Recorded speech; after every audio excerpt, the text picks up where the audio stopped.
Frustrated by some TPMS relearn procedures? We have a solution. Next.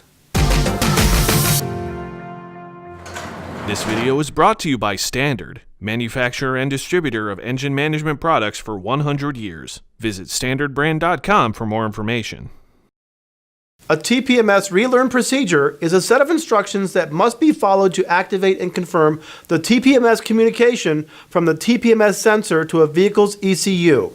All vehicles equipped with TPMS sensors must perform a relearn procedure after a service has been performed to the TPMS system. Relearn procedures for direct TPMS systems include auto relearn, stationary, sometimes called manual, and OBD. The steps are determined by the auto manufacturer and vary from vehicle to vehicle. Auto relearn procedures require a technician or a customer to drive the vehicle to relearn the new set of TPMS sensors IDs. This is not only time-consuming, it is also complex to determine which vehicle has this function and which doesn't. Stationary relearn procedures, or manual relearn procedures, include one or several manual steps.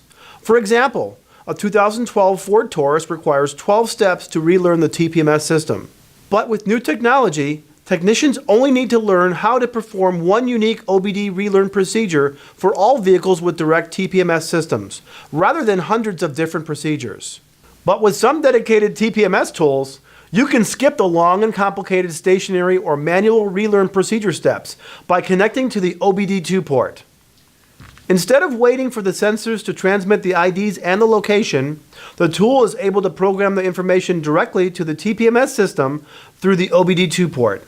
This can save time and prevent errors. I'm Jason Stahl. Thanks for watching.